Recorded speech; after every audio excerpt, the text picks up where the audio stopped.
The average payment for a new vehicle now in 2022 is $718. That's excessive. But did you know that 1 out of every 6 new car buyers has a payment that is over $1,000? Yeah, $1,000 per month. Now, that is excessive. But did you also know that 3.4% of all auto loans are currently delinquent by 30 days? That's one payment. Or more than 500,000 auto loans are behind by 2 payments or 60 days. That is a major problem. And what's even scarier about all this is that banks do not have the ability to hold on to this bad debt.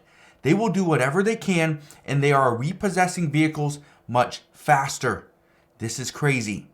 Now, the fact that 85% of all drivers here in the US currently have a car payment, that's insane. And I say this because that means 206 million cars are at risk of being repossessed. That's a problem. That puts the American people at risk. Now, don't just take my word for it. Listen to an email that I received just this last week. This email reads, and I quote, "Can you please talk about the auto industry and what is going on? I'm curious how bad things are. I live in Stockton, California, and I just had my car repossessed after missing my very first payment on November 30th. I had no idea banks would take my car after missing just one payment. But they said that the late payment shows as a default on their end, and there's nothing they can do about it.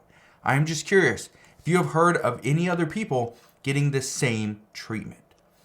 Now, to answer that question, or those couple questions, I have heard of people losing their vehicles, RVs, boats. I even had a person just recently tell me they lost their side-by-side due to repossession. And it's all because they missed a payment or payments. Now, I also have a friend that he drives a BMW, and he actually missed his very first payment about 2 months ago. And the bank came in within the first week and took his car. Now, I just want to point this out. He has a newer BMW. I think it's like a 2021 or something like that. 2022. I think he spent like $90,000 on this vehicle. Well, those upper tier vehicles, if you miss a payment on that, especially over $100,000, you miss a payment on that, I guarantee you the bank is going to come back within, they could potentially come in within the first month. But some are going to come in very quickly, probably within a week of you missing a payment, and try to either urge you to make some type of a payment, or they're going to take your property. They're going to take your car, your boat, whatever it is, because the bank is the ones that taking all the risk. Because again, you're making payments. Now, again, banks aren't in the positions that they once were. They're just not. They are struggling to make money. They make their money by lending out money, and you pay them. In addition, you make a little bit of an interest payment as well. Well, if you're not making a payment and the bank just lent you all this money, guess what? Now they got to do whatever they can to get their property back so that they can go and sell it. Now, you want to know how eager banks are? Let me read you this. Big lenders are offering bonuses to repossessors that get vehicles back to them quickly. And Wells Fargo publicly stated that they're giving repossessors $500 per vehicle as a bonus, not as their recovery fee. Right? They're not giving their recovery agents $500 flat.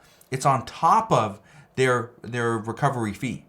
It's a $500 bonus. That's how eager banks are to get their property back. The other day, also had a friend. He got his boat repossessed.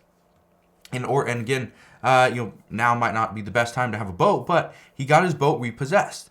Now, the reason why banks are going to repossess things quicker is because if they're dropping in value, they try to get them back fast so they can auction them off or sell them and get the majority of their money back, right? That's the main thing.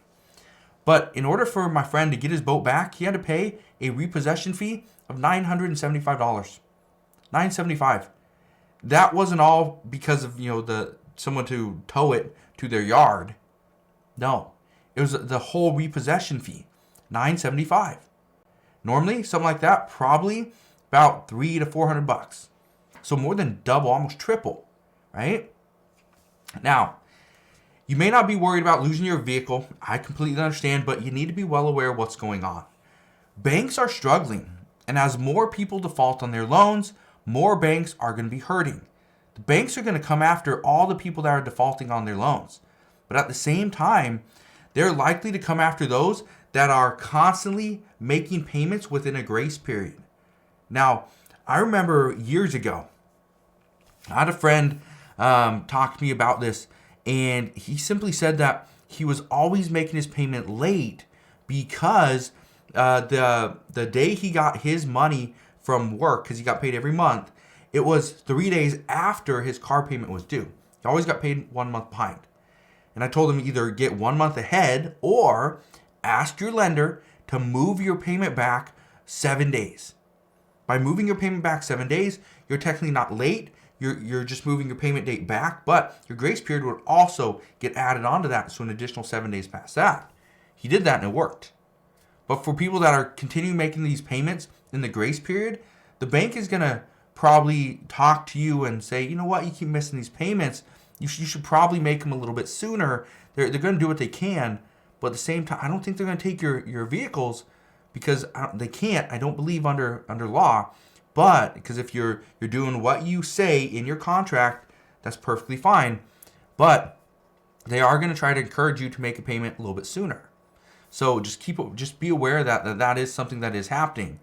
Now, also want to be very clear on something, because I know a handful of people have already asked, but they keep on asking, is now a good time to buy a car? Now, again, I don't like to give financial advice, but for me personally, I would not buy a car in this current market unless it's a good deal. Okay? And let me just give you an example here. I actually bought a 1998 Chevy Corvette probably about 2 or 3 months ago. And I bought this because it was an incredibly good deal. It was a very good deal. This car currently, so not in the height of the market, but currently, this car I could flip it for about 5 times what I paid for it. Okay, so if you know what a 1998 Chevy Corvette convertible goes for, right about 100,000 miles. If you know what that goes for, then you can probably get a fairly good idea about what I paid for it. But again, this is a car I don't drive. I've driven it maybe 3 times max, and it just sits. It's just kind of sitting in my garage because, well, it's a good deal. It was a great deal. I'm gonna hold on to it through the winter, and then I'll flip it this spring. I don't know what it's going to go for. And if it doesn't go for what I paid for it, guess what? I'll just be driving it around. It'll be a fun car to drive, right? But again, the reason I say now is not a good time to be buying a vehicle in this current market is actually 2 reasons. One, it's not like we got great interest rates. So back in 2020, when we had interest rates that were extremely low, if you could have got a car then, you were paying over sticker for a car, but the rates were so good that your payment was almost less, that was a good deal. Now when car payments are just insanely high because of the current interest rates, and on top of that, car prices have not come down as much as they should have, well, that creates a recipe for disaster. And the reason I bring this up is because there are a lot of people that are currently underwater in their current loan. What I mean by that is what they paid for the vehicle, initially versus what it is now. The car itself is worth less than what it was when they initially got it, which means that you funded a vehicle that is now you're underwater, right? So it's now worth less. Not worthless, but worth a little bit less.